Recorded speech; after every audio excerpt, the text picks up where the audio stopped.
right? Right. And so what we work with a process that is we've picked it up. There's a term out there, Dream 25 process, that says that, once a year, define a list of 25 of your top dream prospects, highly valuable, and design a series of touch points to get in front of them and start to build a relationship that will be sent over the course of a year.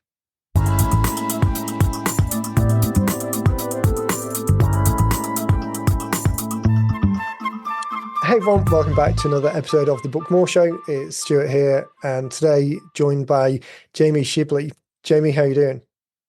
Hi, wonderful. How are you? I'm good, thank you. I'm good.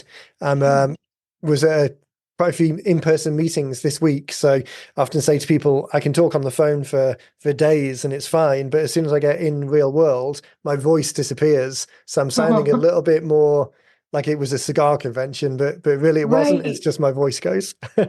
Yeah. It's funny how that works. I think it's like you have to talk louder in Right. person. I don't know. Yeah, the Hmm. projection element. Definitely no career as Yeah. an opera singer. Yeah. You and Um, me both. right. I'm excited by today's conversation. So, oftentimes we're sharing, introducing people to the audience and the business that they do. They've maybe we've talked about before, or there's an obvious connection. I think what stood out when we were first introduced is just your pretty unique approach to something that people will have come across before. We'll get to what it is in a second, but people will have come Yeah. across it before generally. But I think the way that you guys approach it specifically is pretty unique and ties in well with what we're doing. So, as people are Yeah. thinking about writing books to start the conversation, what you do really keeps that conversation going, both with prospects and clients. So Right. why don't we start a little bit with some background on you and the organization? Yeah. So the Expressory is a strategic engagement agency, right? So we help service providers, um, professional service providers, find and nurture their right fit prospects and also create loyalty with their existing clients. And I think the way you set it up is perfect because it's about that continuing the conversation, but really it's continuing to build and strengthen that relationship. I Right. just this morning saw a quote. I don't know if you're familiar with Adam Grant, Yeah. author. Yeah, it's something like transaction. People who are transactional about their relationships only talk to you when they need something from you, right? It's about their network and how you can serve them. The people who approach things and are relationship based talk to you when they think about you and when they care about you.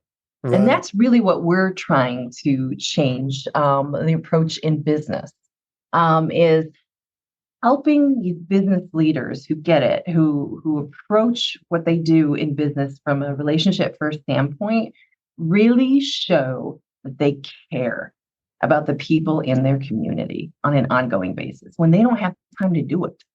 Right. That's a great point. Is that not only introducing the idea and resonating with the people who do get it and do understand that it's not only a higher value, but it's a higher contribution to the community to stay in touch, not just when you want something, but when you think of them. But then the procedural side of it, the remembering to do it, I'm almost Yeah. I'm a classic example of someone who enjoys doing it, thinks to do it occasionally, but nowhere near as much. I don't get to chance to execute on it anywhere near as much as I would like to in a perfect world.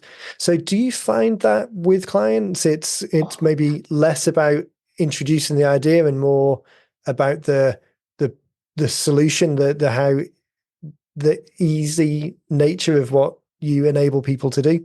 well, it's interesting because my first response to you was, "You are absolutely not alone." And quite honestly, like I was terrible. I still am terrible about it in my personal life. It's part of how I got here, right? Like I was the person where the birthday cards are always late. Um, but in business, you're absolutely right. I mean, the reason you're not alone because we have to run a business too. Right. We have to do all the other things. And so it's an interesting question because some people yes, they come to us because, oh, thank goodness, like I knew this, was an option. You do it for us. But we also find, I think about half of people don't even know that it's an option to outsource it. Oh, wow. Okay. And if they had an idea, the people that know about the solutions, I think they're familiar with other services who, they're gifting companies or things like that, but they don't quite do it the same way we do, meaning as the business leader, I'd look at it and say, but they're not going to do it how I would want it done. Right. And that's, to me, what's important is that the work we do with you as the business owner has to reflect you and the care that you want to put out into the world. Yeah. It's an interesting point. I was just came off another call. We were talking to someone about this idea that that just because tying it in with the way that you would want to do it and having that as the driving force and not coming to it from the point of view of we've got access to gifts that we want to send as a transactional thing. It's almost the gifts become secondary to the opportunity to have the conversation, to connect, rather than, hey, this is a product and this is just a mechanism for sending the product. The conversation earlier was talking about books. We were saying that a lot of our competitors come to the book space from a publishing world where the book is the product. And a lot of their approach is around the book being the thing, and then everything else is secondary. Whereas for us, the conversation is the product. The whole purpose of what we do is to allow people to get into conversation. A book just happens to be one of the most effective ways of doing it. Yeah. So that slight change, and you guys, I think, are the same. It's the approach first, the purpose first, and then the tool and the mechanism second. Right. When you and I first met, your comment, the mindset change that you offered, like, you got to think about it like this is a conversation. And that's wonderful. That is a fantastic way to think about what you're pouring into the book. And I think you're exactly right. That's why we call this strategic engagement, right? Because it's creating the engagement that you really want with all those prospects and clients. And by the way, all the people that support you, because they deserve that care and attention and acknowledgement just as much. Right. And let's dive into some examples then, maybe. So the audiences we're listening here, we send it out to all of the people on our list. So primarily professional services companies, perfect fit for the type of work that you're doing. We've got accountants are always the ones that spring to mind. I don't know whether it's my background is slightly in financial services or whether it's just accountants begin with A, and in my head, that's the one I get to first. But those types of professional services organizations, they've got long relationships with clients. They've got pretty robust referral networks or partner networks with people that they like. As you mentioned, they've got their team. And then they've got the list of unconverted prospects, people where they've started conversations but not converted yet. So what types of things, if a business owner came to you with, hey, this is the audience, I know that I want to be better at engaging with people, what's the type of things that you would begin to talk about? Well, it's interesting. Let's talk about some specifics, because you brought up like accounting and financial services. So we work with a number of financial, wealth advisors, CPAs, accountants, and with them, because of compliance, it's a lot more about the relationships with existing clients. And if you think about that world, they're rewarded for their customer experience. And you want those customers for life. And then you want their referrals, as you said. And so the best way to do that is to showcase that care and that you are always thinking of them, And so we've had some wealth advisors transfer over to us, for years. They've had wonderful personal touch with their existing clients on birthdays. I'm thinking of one in particular. Every year they'd spend, let's say it was like, $7,000 a month on sending flowers to all of the clients each month for the birthdays. Right. But it's flowers. And while it's a wonderful gesture, and certainly there are people who absolutely love it and would like nothing more, it's not lasting, right? And so they came over to us, not only because it can be outsourced, it's taken off their team's plate. It's executed for them every month. A list is coming over, and what we've done is we've created almost like this catalog of birthday gift, where based on what they know about the people in that month list, they can go through and pick, oh, send the wellness gift to this person. Oh, this person is the whiskey drinker. Oh, this person. Right. And so it's very personalized, but it becomes extremely easy to execute because we know each advisor is simply going through a list and saying, okay, A, B, C, oh, just birthday card for this one.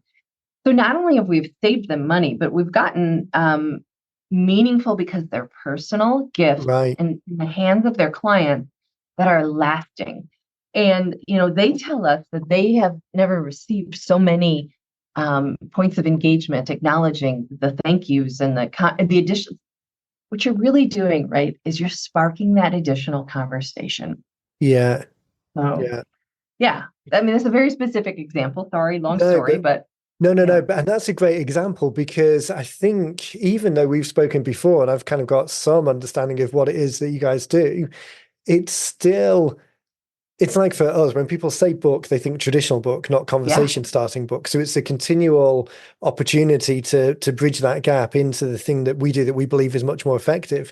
So even though we've had that conversation before, it's still, when you think about gift giving and the physical engagement type route, my mind still goes to the kind of more category level flowers or cheese baskets or whatever chocolates it would be. And exactly. But immediately as you were describing that thought that, oh no, this is a personalization thing that happens once and then don't have to think about it at all again unless you want to.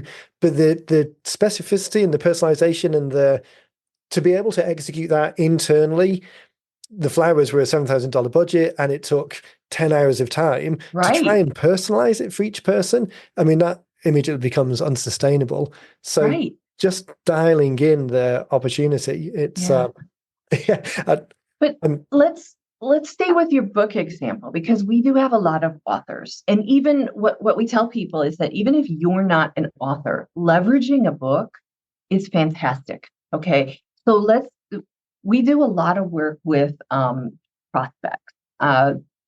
So agency owners we have clients who are agency owners, are always looking for, you want to have that new business pipeline, right? Right. But it's very easy to get caught up in the day-to-day and all the management, but forget about this until it all dries up, right? And so what we work with a process that is, we've picked it up. There's a term out there, Dream 25 process, that says that, once a year, define a list of 25 of your top dream prospects, highly valuable, and design a series of touch points to get in front of them and start to build a relationship that will be sent over the course of a year. And so ideally, if you do this right, you're planning this up front and it's just executed throughout the year. When we design that for people, we frequently look for an opportunity to include a book, whether it is yours because you're an author, or it is some sort of topical conversation piece. It is valuable because what you're doing when you're nurturing what you want to do, when you're designing this, is that whatever you put in front of that prospect needs to be helpful. You want to help them be better at their job and in their world. And usually a book has that great information to be helpful. Yeah.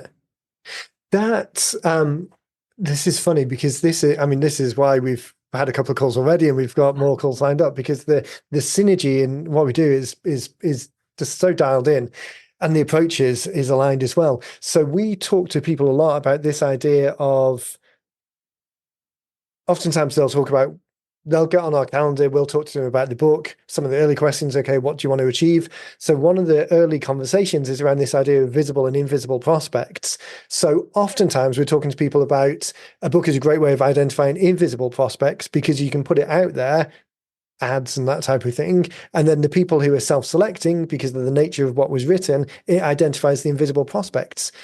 But for a lot of organizations, the opportunity is in the visible prospects. So like you said, with the Dream 25, So we'll dial in this idea of, okay, imagine that you were just writing to that one person. This project becomes valuable if you execute on that business. So let's just dial it down to that, helping guide the mind and the thought. What I'd like, and I think there's a real synergy between the people who are of that mindset with us, and then what you can then facilitate is that execution of the long-term plan Yeah.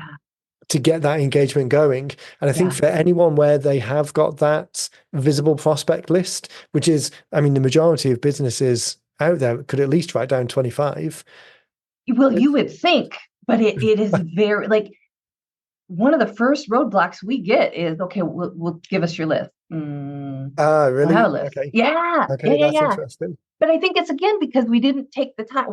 I mean, we're so busy with the Right. visible list, right? Because that was Yeah. easy, Yeah. or that was The the, invisibles. Yeah. right. Yeah. Just the top of That the funnel, because it doesn't take any, there's not the drilling down of the thinking about yeah, it. yeah, Yeah. I imagine that a lot of people, when you ask them, well, you can imagine that if you were trying to address some particular, who's your ideal, put in mind your ideal prospect. Okay, now imagine who they are. Okay, I can imagine that. Do they have some similarities? Yeah, they've got some similarities. right. Okay, well, who are those names? Ah, well, now when it goes from kind of the broad to the narrow to conception to the individual, but there must be so many tools. I'm talking faster now because I'm getting enthusiastic about the idea. Yes, yes, But there are so many tools out there that can help narrow. I mean, even LinkedIn, for goodness sake, if nothing else, to right. narrow down who that person is. I wonder whether some of it is kind of like the analysis paralysis or the fear of missing out. Oh, if I give you these 25 names, there might be 25 other names that I don't write down, and the kind of FOMO type thing. Yeah, Um, I think there's some of that. I think we block ourselves in a lot of ways. Well, even if I found that company, how do I know who to talk mm, to? Oh, how do I know they're really in that position? And we just keep stopping ourselves, right? right. So interesting enough, we just did I just wrapped up a blog series on teaching this process because if they do have a list, and let's say as business leader, you've got 5, you've got 10. Okay. I mean, you can start there. So Right. say they have that. Now you ask them, okay, what do you know about those companies? Um, I know their address. I know their phone number. You know what I mean? Like, all Yeah. right, but how are we going to figure out what to send them if you don't know much more? Yeah. And so then, the next step is, well, now you got to drill in and learn something about what are their challenges? What are their goals? What are their pains? Who do they serve? Because if you're coming from the place of you want to show them you are a helpful person worth knowing, you got to know something about them, Yeah. right? I recorded a podcast yesterday, so I think it's probably going to go the week before everyone listens to this. Okay. Sale. Oh, Tim Wachel. I think guys know each other. Tim Okay. Wachel, I don't sales remember. professional, sales training Okay. expert. So does a lot of now I'm going. It was just yesterday. I think you guys know each other. I'm probably butchering his Okay. surname because I tripped over it last time. But anyway, he's a sales professional, goes out and trains sales teams, but very much from the approach of, just as you were describing, he calls it peddlers versus partners. If you're a peddler trying to transactionally sell things, then you're just engaging in the moment that you want to do some business or at the last minute, and it's all about the close, the sell. Whereas if you're a partner, you're much more interested in that long-term conversation and checking in when you think Mm, about people, exactly as you said.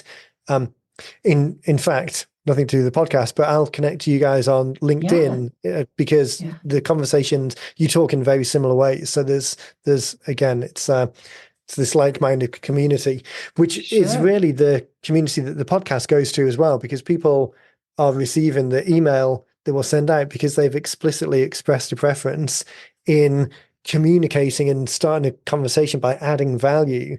It Yeah. isn't a list of people who want to maximize ROAS on Facebook ads. It's people who want to give something more to the community. Great. Um, the idea that you were talking about, the Dream 25 and the connecting with people over the long term, we talk a lot, again, the idea that the book is a conversation starter, so the benefit is in the follow-up. For the most part, we're talking about email sequences usually, and keeping people engaged that way. We do some individual work with people that's a little bit more detailed than that, but for most of the conversations, it's that educational follow-up piece. Talk a little bit more about what the follow-up is in your world, though, because you're obviously switching it into physical from digital, although I'm assuming there's opportunities. Both. Yeah. Right. Yep. And we definitely, we will tell them up front, there's going to be, it's got to be a mix. So there's going to be moments in this. What we do is, in the course of a year, we plan 7 different touch points. Okay. Some of them should be digital, right? And whether that be, okay, I've sent you a couple things to get in front of you. Now I'm going to digitally invite you to, an interview on this podcast, right? Because that's my opportunity to bring you a little bit closer. Let's get to know each other. I'm going to invite you to, maybe they're having a physical event. So there's some digital, or I'm going to send you some articles that are very specific to your industry, because I see that you guys are struggling with, or you share a lot of content on XYZ. I saw this, maybe you're interested in it. We'll make those recommendations. We leave a placeholder for that, and so we invite them to think about their own assets, their own materials. Maybe it's ebooks they've done, some research, right? Fill those in. And then we come to the table with the physical items. But again, it's not necessarily just sending, a bunch of chocolate. Now, it's been done. It has been done that, one of our clients sent 10 pounds of chocolate to their list. And the people were so blown away. They actually saw our clients at events, and they're like, "What did I do to get on your list?" I mean, so it has its place. Okay, there's a way to do it. It involves the messaging, right? But a lot of the stuff we look for, what. Let me go back to the research. So as you've dug into the people that are on your list, and you're finding industry trends, you're finding, this company is very focused on sustainability. This company is all about wellness. When you learn those things, there are certain themes that start to appear across your list. Then we take those themes and we look for, how can we represent that with something helpful that you send to them? And this is where someone was just showing us that they pitched to one of their clients.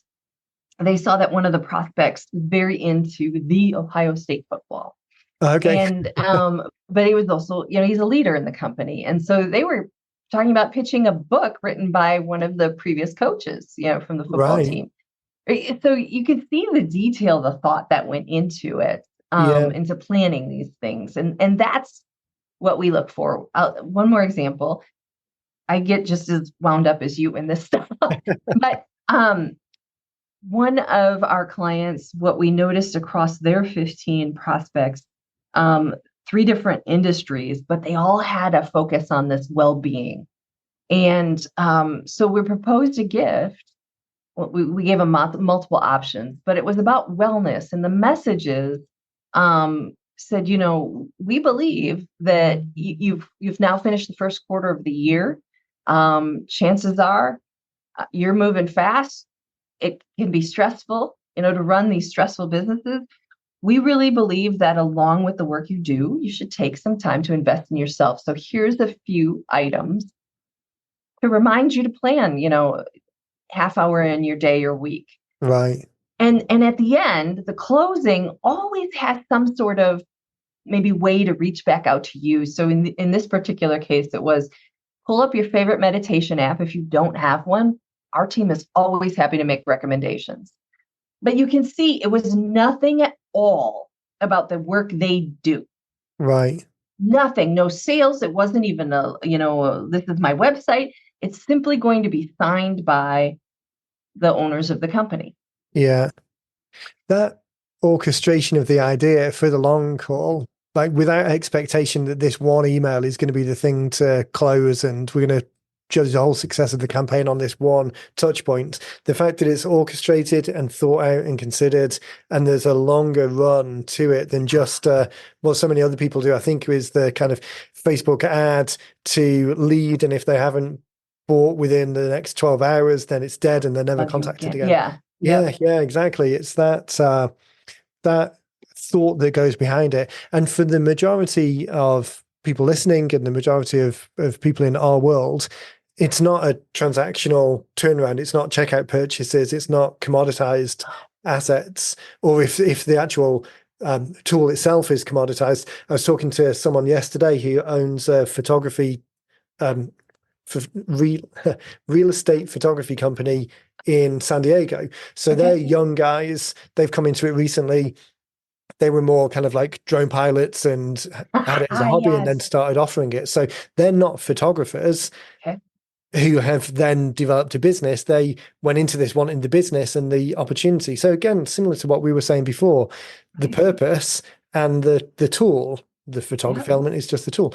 So real estate photography is relatively commoditized because there's a lot of people doing it and there's no real barrier to entry. But I was saying to them that the difference that they can make is the real estate agents, particularly now, given some recent legislation changes, it's now a listing agent world. It's not a buyer's agent world because there's no monetization there. So it's a listing agent world. So the key metric for realtors' success in the long run is their ability to close listing deals.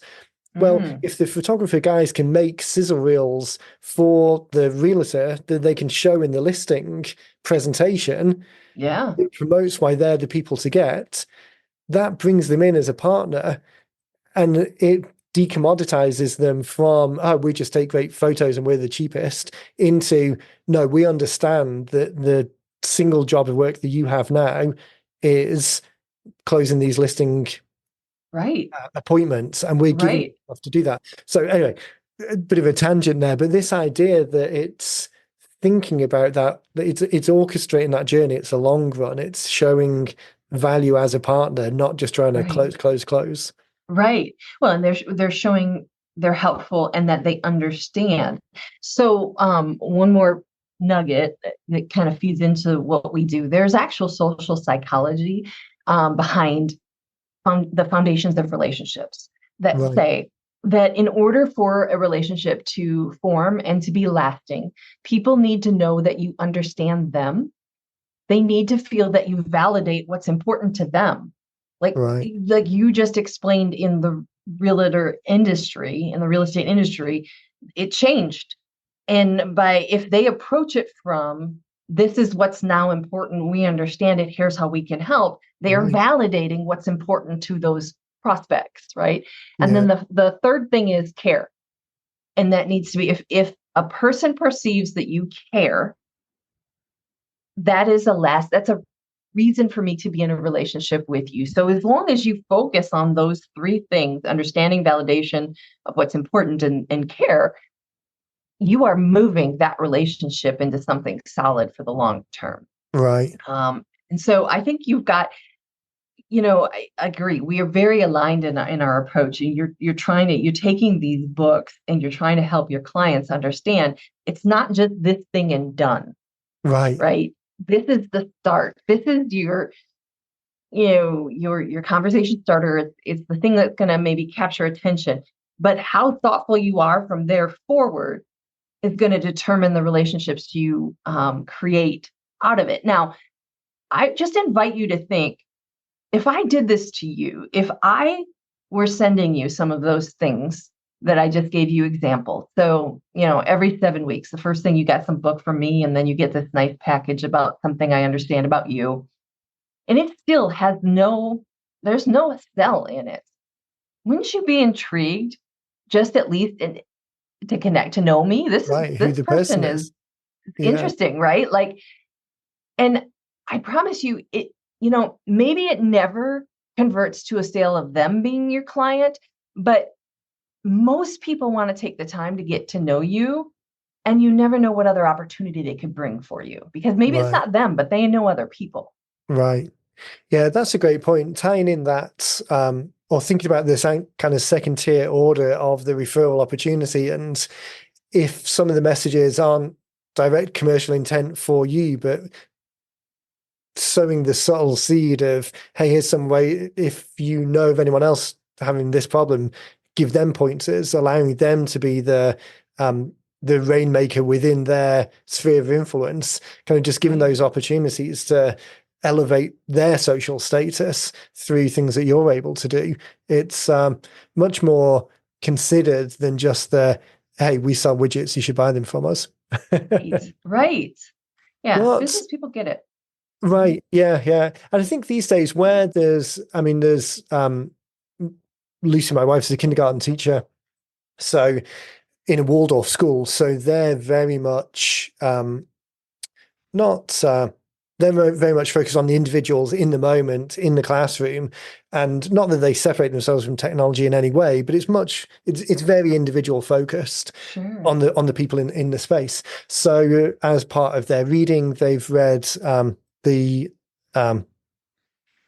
this example would be better if I could remember the name of the book. The attention.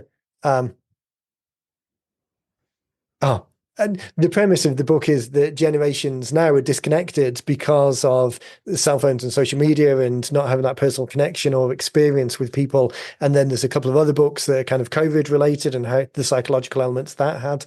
But that one-on-one connection, whether it's kindergartners or high schoolers or 20-year-old employees or me who's no longer 20, that connection, that you have with people, there is a transactional element to the fact that so much of it is online, but there's also the opportunity to make a connection. And it's not quite the same as being in the office or being on a train with someone and spending that extended period of time. Mm-hmm. But there is a way, I think, even within condensed timeframes, of having more of a meaningful connection with a person because of a thoughtfulness that you put in it. So, like, I'm thinking about our connection with LinkedIn. I mean, it was a connection from a trusted third party, so there was a little bit more there. But within a half-hour conversation, we had a pretty meaningful connection because there was a commonality and an intentionality that we brought to it. So anyway, without getting too kind of woo-woo about it. No. But that's what I like about what you do. It's not just you should send something to people because it interrupts their day and it's a what's like the Dan Kennedy squeezy package type thing. It's not that. It's the making a thoughtful connection, and the thing that is sent just illustrates how thoughtful that connection is that you're trying to be. But I think you're tapping into with the examples of the books, because I've actually got a couple of them on my shelf. This is what's, I think, changing about our world, and it's been moving fast for about the last 15 years to this heavy digital presence. And you hear about it impacting our youth in a bad way, right? Like there's a lot more anxiety. The rate of suicide has increased. But what's happening is we're also here in this digital space that we're losing there's a societal disconnect. And it's more important than I think we realized. And so by helping businesses, I mean, I don't know, to me, this is my woo side. But that's what drives me, is if I'm helping one person show another person that they care and that they're important and they're seen. And the return on that's what lights us up. So we actually handwrite all of our messages, and there are times when the team will note, holy cow, did you like that message? It makes us feel like we can feel it in the wording. And that's when we know, you're doing it right. It resonates. Yeah. It does have that kind of, don't know if synergy, I mean, synergy is the word, but it kind of doesn't quite capture it. But it's more than the sum of the parts. There's like a meaning that carries through. So I think there's so much opportunity for us to be transactional and fast and quick and just play a volume game, because that's the nature of how technology scales. And with, I mean, we haven't even touched on AI type stuff, but the scalability of that just increases even more. And Yep. from a book perspective, but even now we get people saying, well, can't I just write this with AI? And I mean, you can write something, but the outcome is you want to be in conversation with someone. So if they turn Right. up having read your words in the way that you describe, that's very different from having read some words that talk about something. So the same with Yeah. you guys. I'm sure there's Yeah. technological based solutions that people will try just to get a push button answer to. But yes, use the technology to gather the information, but adding the connection, the intentionality, the personal touch, that's difficult to do without that human element of connection in there Hmm. somewhere. Yeah. Hmm. Um, Yeah. we ended on a bit of a philosophical tangent. I think it's important. But it is. It makes a Yeah. difference. Yeah. I Yeah. think we're seeing a little bit of a shift. Like people are feeling tired of digital. I mean, AI is going to be great from a productivity standpoint and from, I mean, even what it's going to be able to solve for us, right? But from a human standpoint, Yeah. The, we got to get the other side right too. yeah, exactly. And that's a great point. That's the opportunity. It will allow us to scale and leverage some of the things that are more transactional and don't require the human touch, and then free up the time to double down on that human connection and Yeah. the time that it's like the service you provide, the time that people would otherwise have to spend to do the execution that you do, they can take that time and focus it on the individuals and their part of the business that they Yeah. do directly. Yeah. Um, it's become a bit of a meme now because I end every episode by looking at the clock and being stunned by how quickly time goes. But honestly, it happens every time. I want to make sure that people can find out more about you and the organization and what you do. Where's a good place for people to go? Yeah, on our website, we've got some good tools that will walk you through some of the stuff we've been talking about with the Dream 25 process and things like that. So the Expressory, so the expressory.com. Perfect. And you'll be able to follow along or download some of those tools. So Perfect. I'll put that link in and a link to your LinkedIn profile as well. I'll put yes, that in the please. show notes just to make sure that people Okay. have just got to click straight through. The sessions that you've done recently, the webinar sessions, did that The series Q and come to an A's. end? The Q&As, or was that No, ongoing? actually, it's ongoing. So you should be getting an email soon on that. So it's a monthly free community call. We have conversations about relationship first related type tactics and strategies. Yeah, we I'll talk about put some of this stuff. So Yeah, and super valuable. I've joined a couple of them now. I'll put a link yeah, directly to that bit of the web page as well. okay, So obviously people can find it themselves, but I'll put a link straight to it because those were really valuable and super grateful that you put them on. Had some interesting great. guests. So Thank yeah, I'd you. recommend Yeah, that as people listen to that, they sign up for that series as well. right. Thank you. No problem.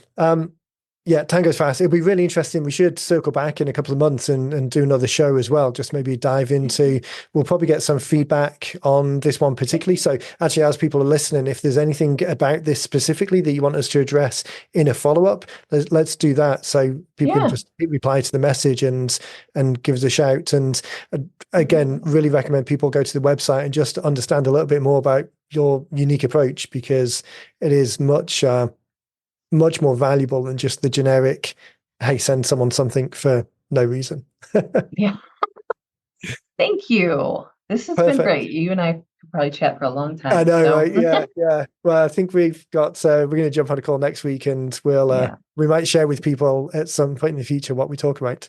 yeah. Um, Jamie, thanks again for your time. It really Thank does go you. fast. Everyone, thanks for listening. Check out the show Thanks. notes. I'll put some connections straight through to Jamie's world and yeah, reach out to either of us with any questions. All righty. Thank you. We will catch you in the next one.